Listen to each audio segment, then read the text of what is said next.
श्री राम दोस्तों, मैं आज आपके लिए पौष मास शुक्ल पक्ष की पुत्राद एकादशी का महात्म्य की कथा सुना रहा हूँ। तो सुनिए।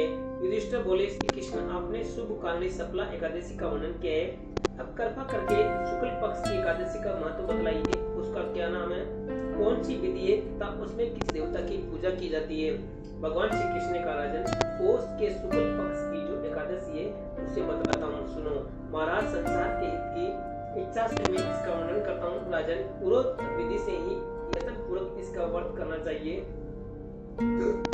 इसका नाम पुत्राद है। ये सब पापों को हरने वाली उत्तम विकृति है तथा समस्त कामनाओं तथा सिद्धियों के दाता भगवान नारायण इस तिथि के अधिदेवता है। चराचर प्राणियों सहित समस्त त्रिलोकी में इससे बढ़कर दूसरी कोई तिथि नहीं है। पूर्व काल की बात है। भद्रावतीपुरी में राजा सुकेत मान राज्य करते थे। उनकी रानी का नाम चंपा था। राजा को बहुत समय कोई वंशधर पुत्र प्राप्त नहीं हुआ, इसलिए दोनों पति पत्नी सदा चिंता और शोक में डूबे रहते थे। राजा के पितृ उनके दिए गए जल को शोकोच्छ्वास से गर्म करके पीते थे। राजा के बाद और कोई ऐसा नहीं दिखाई देता था जो हम लोगों का तर्पण करेगा। ये सोचकर पितृ दुखी रहते थे। एक दिन राजा घोड़े पर सवार होकर गहन वन में चले गए। पुरोहित आदि किसी को भी इस बात का पता नहीं था। मर्ग और पक्षियों से सेवित उस सघन वन कानन राजा भ्रमण करने लगे। कहीं सियार की बोली सुनाई पड़ती थी तो कहीं उल्लुओं को जहां तहां रीछ और मृग दृष्टिगोचर हो रहे थे। इस प्रकार घूम घूम कर राजा वन की शोभा देख रहे थे। इतने में दोपहर होकर राजा को भूख और प्यास सताने लगी। वे जल की खोज में इधर उधर दौड़ने लगे। किसी पुण्य के प्रभाव से उन्हें एक उत्तम सरोवर दिखाई दिया, जिसके समीप मुनियों के बहुत से आश्रम थे। शोभाशाली नरेश उन आश्रमों की ओर देखता और समय सुख की सूचना देने का शकुन होने लगा।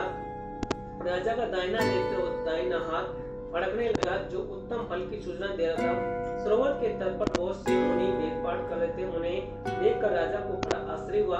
वे घोड़े से उतरकर मुनियों के सामने खड़े हो गए और परतक उन सब की वंदना करने लगे। ये मुनि उत्तम व्रत का पालन करने वाले थे।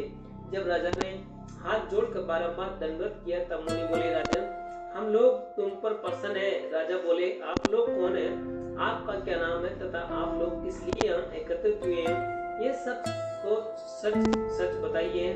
मुनि बोले, राजन, हम लोग विष्णुदेव यहाँ स्नान के लिए आए हैं।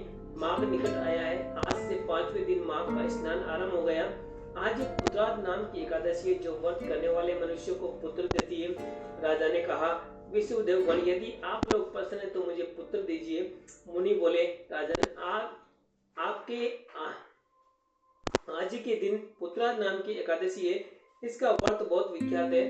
तुम आज इस उत्तम व्रत का पालन करो। महाराज, भगवान केशव के प्रसाद से तुम्हें अवश्य ही पुत्र प्राप्त होगा। भगवान श्री कृष्ण कहते हैं, युधिष्ठिर, इस प्रकार उन मुनियों के कहने से राजा ने उत्तम व्रत का पालन किया। महर्षियों के उपदेश के अनुसार विधि पूर्वक पुत्राद एकादशी का अनुष्ठान किया। फिर द्वादशी को पालन करके मुनियों के चरणों में बारंबार मस्तक झुकाकर राजा अपने घर आए। तदंतर रानी ने गर्भधारण किया।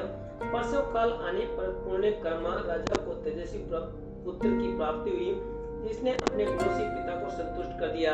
वह प्रजाओं का पालक हुआ, इसलिए राजा पुत्राद का उत्तम व्रत अवश्य करना चाहिए। मैंने लोगों के हित के लिए तुम्हारे सामने इसका वर्णन किया है। जो मनुष्य एकाग्रचित होकर पुत्राद का व्रत करते हैं वे इस लोक में पुत्र पाकर मृत्यु के पश्चात सरोगामी होते हैं। इस महात्म्य को पढ़ने और सुनने से अग्निष्टोम यज्ञ का फल मिलता है। जय श्री राम श्रोताओं, अगर आप हमारे चैनल पर नए आए हो तो चैनल को सब्सक्राइब कर दीजिए और आपको ये कथा पसंद आई हो तो इसको अपने परिवार और दोस्तों के साथ शेयर कर दीजिए और कमेंट में जय श्री राम लिख दीजिए। और ऐसी कथाएं सुनने के लिए जुड़े रहिए हमारे चैनल एच श्री भक्ति धारा से। जय श्री राम।